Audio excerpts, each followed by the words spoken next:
Didu tanya karya pemerintah, dibalas jawaban pecat dirinya. Sebelum kita lanjut, jangan lupa subscribe dan nyalakan lonceng agar mendapat informasi yang terbaru. Mantan Wakil Sekretaris Menteri BUMN, Muhammad Didu mempertanyakan karya pemerintah sekarang yang layak dipuji. Dia mengaku bahwa ada yang memintanya agar sekali-sekali memuji keberhasilan pemerintah sekarang. Kira-kira siapa ya orangnya? Tak, itu tidak penting. Yang penting adalah serangan balik kelak kepada Didu. Tadi Didu mengatakan dirinya diminta agar sekali-kali memuji pemerintah. Untuk memenuhi permintaan tersebut, Didu meminta apa karya yang harus ia puji. Ada yang bisa bantu? Apa karya pemerintah sekarang yang layak dipuji? Katanya lewat media sosial. Ada beberapa netizen yang justru balik menyindir laki-laki yang beberapa kali menjabat di BUMN itu. Para netizen ini menyindir bahwa salah satu karya pemerintah saat ini yaitu memecat Didu dari jabatannya di perusahaan BUMN. Senada dengan itu, ada pula yang mengatakan bahwa pemerintah saat ini patut dipuji karena tak menempatkan Didu dalam kabinet. Saya bantu karya pemerintah yang banyak dipuji dan sebagai langkah yang tepat dalam memecat kamu, kata salah satu netizen. Salah satu karya terbaiknya adalah mengeluarkan Anda dari jabatan Anda dan membiarkan Anda menjadi seperti sekarang, kata yang lain. Pemerintah sekarang patut dipuji setinggi langit karena tidak menyertakan Didu dalam kabinet, kata yang lainnya. Anda ini terlalu congkak Pak Didu, kami tidak membutuh politisi seperti Anda, kata yang lain. Telak dan skakmat, kalau bisa nih, sekalian siapa yang mau kumpulkan jawaban seperti ini lalu dijadikan sebuah kompilasi komplit dan diserahkan ke Didu biar dia makin emosi dan meledak amarahnya. Seperti halnya Rizal Ramli dan Refli Harun, Didu ini adalah mantan orang yang didepak dari jabatannya sebelum waktunya. Makanya jangan heran banyak yang bilang dia ini sakit hati. Buktinya sudah banyak, yaitu nyinyir terus kepada pemerintah. Pada tahun 2012 silam, Menteri BUMN era SBY saat itu yaitu Dahlan Iskan diam-diam menteri memecat Direktur Utama dan Komisaris Utama PT Merpati Nusantara Airlines. Direktur Utama saat itu Merpati Sarjono Joni Citrokusumo, sedangkan Didu adalah Komisaris Utama. Alasannya adalah karena kinerja Merpati yang tak kunjung membaik.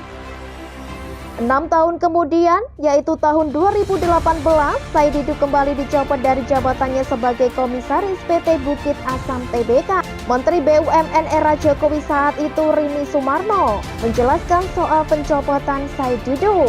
Menurut dia, tindakan Didu kerap tidak mewakili sikap pemegang saham.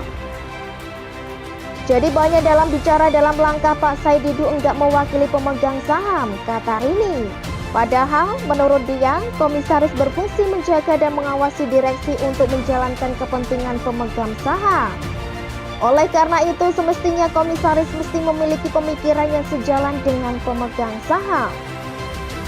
Sudah paham kan kinerja orang ini seperti apa? Kalau memang kerjanya benar dan hebat, tak mungkin sampai dipecat. Bahkan dia juga dipecat di era pemerintahan sebelumnya. Jadi anggap saja memang Didu ini tidak berkompeten atau istilahnya pemerintahan salah pilih orang. So hebat, dipecat, lalu merasa jadi korban dan kemudian dijadikan bahan bakar untuk menjadi sakit hati dan nyinyiran kepada pemerintahan yang sekarang. Makanya saya setuju dengan pemerintah yang memecat dirinya. Orang yang hanya pintar di omongan tidak dibutuhkan. Kalau hanya modal omongan, saya juga bisa. Anak kecil juga jago. Negara ini butuh orang yang bergerak cepat dan tidak takut mengeksekusi kebijakan. Beberapa hari lalu contohnya, kita lihat betapa banyaknya dana penanganan COVID-19 mengendap belum disalurkan padahal masyarakat sangat butuh. Kinerja beberapa pemerintah daerah begitu lamban, ada yang seolah bergerak sendiri, ada yang hanya mengolah kata, ada yang bikin blunder dalam membuat statement. Negara ini punya banyak orang yang hanya pintar dan nyinyir doang. Yang kerja beneran itu jumlahnya sedikit sekali.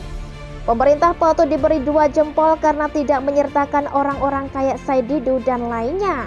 Dan memang alangkah baiknya tak usah puji pemerintah, nyinyir saja biar rakyat bisa bedakan. Bagaimana menurut Anda?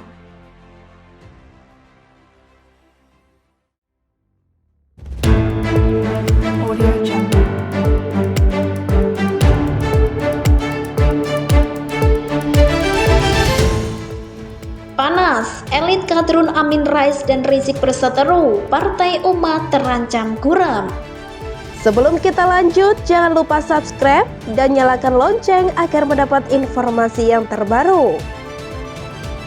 Pasca Prabowo kalah di Pilpres 2019 lalu, serangan yang dilancarkan oleh Amin Rais kepada Jokowi sudah sedikit berkurang. Ia sekarang malah sibuk ngurusin partainya yang baru, yakni Partai Umat. Yang mana partai itu akan menjadi kendaraannya untuk bertarung di Pilpres 2024 mendatang. Kalau dulu saat ia masih menjadi pendukung Prabowo, kritik Amin kepada Jokowi sudah bukan merupakan kritik biasa lagi, tapi sudah mengarah ke ujaran kebencian. Ia pernah mengatakan mantan wali kota Solo itu bebek lumpuh. Kemudian Jokowi juga pernah dikatakannya seperti Joseph Estrada, mantan presiden Filipina yang gagal, yang terpilih jadi presiden karena kepopulerannya. Padahal kalau dilihat dari rekam jejaknya, Jokowi tentu tidak seperti aktor yang akrab dipanggil Erap itu. Sebelumnya pres ia sudah teruji jadi wali kota dan gubernur. Dan Jokowi terkenal juga bukan karena main sinetron atau film, tapi karena kebijakannya. Seperti berhasil mengubah kota Solo menjadi kota pariwisata, budaya, dan batik, serta berhasil merelokasi PKL tanpa kekerasan.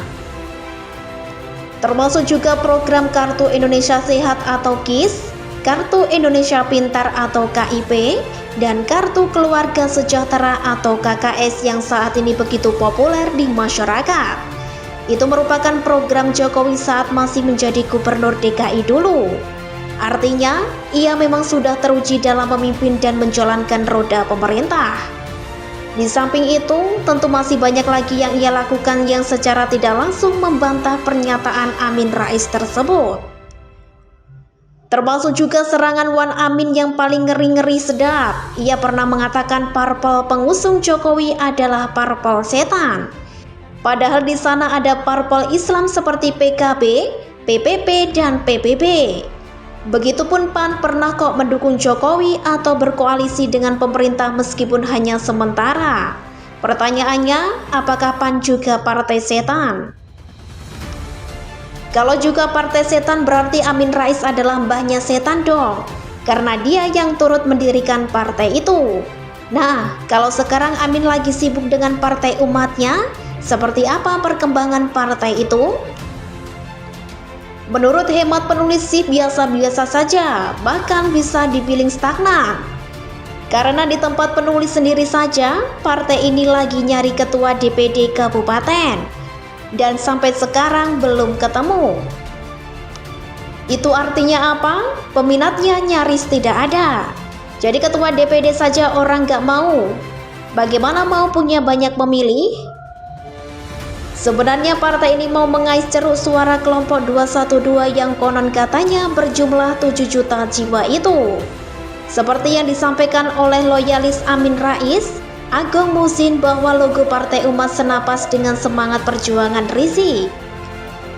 Bahkan peluncuran logo itu pun dilakukan bersamaan dengan kepulangan Rizik ke tanah air. Maka oleh sebab itu Partai Umat menyambut kedatangan Rizik dengan penuh kegembiraan dan rasa syukur yang diwujudkan dengan peluncuran simbol partai yang sinkron dan senapas dengan perjuangan HRS, yaitu melawan kezoliman dan menegakkan keadilan, ujar Musin kala itu 9 November 2020. Amin juga menemui Rizik pasca ia tiba di tanah air, yang tidak lain tidak bukan dengan harapan Bang Thoyib yang baru pulang dari pelarian itu bisa masuk Partai Umat. Karena kalau bukan dari kelompok kadrun, Partai Umat tidak akan punya basis massa loh. Kelompok Muhammadiyah sudah cenderung ke PAN, NU jelas merupakan basis massa PPP dan PKB. kelompok Liko dan lembaga dakwah kampus sudah menjadi milik PKS. Jadi bisa dibilang jika tidak ada dukungan dari kelompok 212, Partai Umat hanya butiran debu. Namun sepertinya harapan Amin untuk menjadikan PA 212 sebagai alat politiknya itu sirna sudah. Pasalnya baru-baru ini ia berseteru dengan Rizik. Hal ini berawal dari temuan Amin Rais dan kawan-kawan terkait penembakan Laskar FPI oleh aparat kepolisian beberapa waktu yang lalu. Bahwa menurut Amin berdasarkan fakta yang ada, yang sumber informasinya berasal dari sumber primer, tidak ada pelanggaran HAM berat terkait peristiwa itu. Jadi kita bangga alhamdulillah tulang punggung keamanan bangsa yang namanya Polri dan tulang punggung pertahanan yang namanya TNI itu tidak terlibat sama sekali. Ujar Amin membantah tuduhan yang selama ini dilancarkan oleh kaum kadrun bahwa penembakan terhadap 6 Laskar FPI itu merupakan pelanggaran HAM berat. Tidak pelak, Rizik pun langsung berang dengan pernyataan Wan Amin tersebut. Ia mengatakan pernyataan politisi senior itu sangat blunder dan Rizik menolaknya dengan keras. Bahkan Rizik juga menuding pernyataan Amin itu dapat merugikan Laskar FPI yang tertembak mati, serta sebaliknya menguntungkan pemerintah dan aparat kepolisian. Terakhir, Rizik tetap ngotot dengan praduganya sendiri bahwa penembakan terhadap Laskar FPI itu merupakan pelanggaran HAM berat yang melibatkan TNI, Polri, dan BIN. Sekarang tinggal menunggu lagi saja kapan Amin akan melancarkan serangan balik kepada mantan teman dekat Firza Husein itu.